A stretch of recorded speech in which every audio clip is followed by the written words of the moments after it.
Once, in a bustling city nestled by the sea, lived a man named Karen. He was in his early 30s, had a steady job as a software engineer, and had been married to his college sweetheart, Nisha, for 5 years. On the surface, everything seemed perfect. They owned a cozy apartment, went on regular vacations, and shared quiet dinners after work. But deep down, Karen felt something he couldn't shake: confusion. The growing doubt. Karen had always prided himself on being a rational man.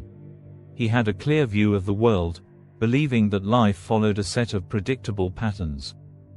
But lately, something was off. It wasn't anything Nisha had done. She was as kind, caring, and loving as always. It was just that Karen couldn't stop questioning everything about his life. He often found himself wondering, is this it? Was this the life I imagined? Am I truly happy, or am I just going through the motions? At work, things were not much better. He was stuck in a routine, coding for hours, attending meetings, and feeling increasingly disconnected from his passions. He used to dream of traveling the world, starting his own company, or perhaps becoming a writer. But the weight of responsibility and the expectations of adult life had slowly pushed those dreams aside. The silent conversations. Nisha, ever perceptive, noticed the change in him. She would ask, "Karen, are you okay? You seem distant lately." But every time, he would smile and say, "I'm fine, just tired from work." He didn't want to burden her with his internal struggle. After all, he had no reason to feel this way. They had a stable life, didn't they? Yet, Karen's confusion continued to gnaw at him. He started to withdraw even more, spending his weekends lost in thoughts, sometimes even considering things he never thought he would, moving to another city, changing careers, or even making drastic life changes. But every time he thought about those possibilities, his mind would rebel. How could I just throw everything away? What about Nisha? What would people think?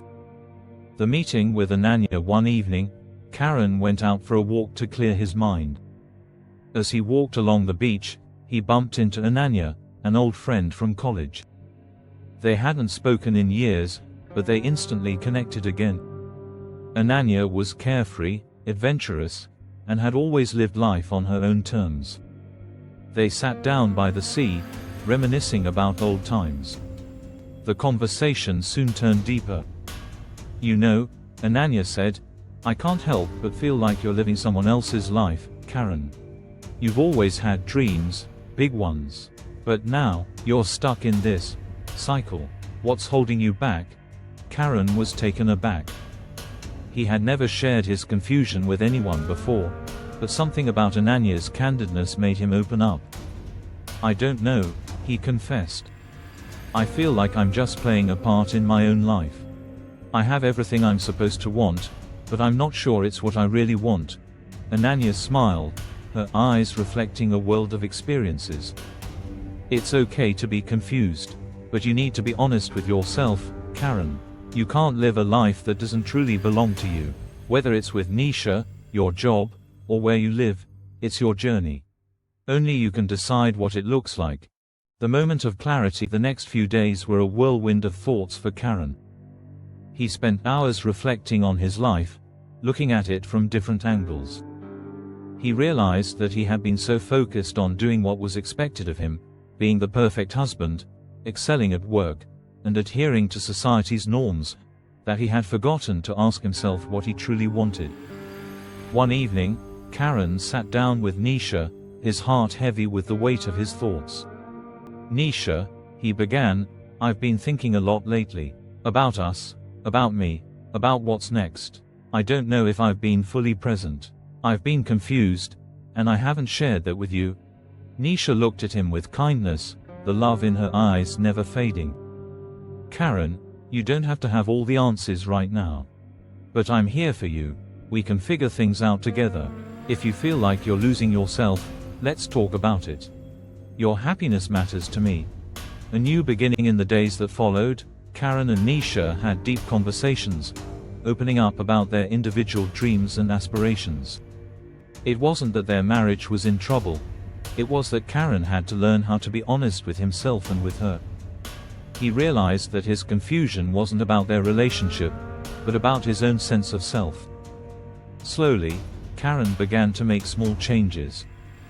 He started pursuing the hobbies he had left behind, took up a writing course, and explored new career opportunities. It wasn't easy, but Karen learned that confusion wasn't a sign of failure. It was a sign that he was still growing, still searching, still seeking meaning. And with Nisha by his side, Karen no longer felt alone in his confusion. They were partners, not just in life, but in the quest for personal fulfillment. Together, they embarked on a new chapter, one where uncertainty was embraced as part of the journey, not something to fear. The end of confusion. Over time, Karen's confusion lessened. He began to realize that life wasn't about having everything figured out. It was about embracing the process, being honest with oneself, and staying open to change. Karen knew that he didn't need to have all the answers right now. But with Nisha's love and support, he felt ready to face whatever life had in store. And that was enough. This story explores how even the most stable lives can bring moments of doubt and confusion, and how those moments can lead to growth, self-discovery, and deeper connections.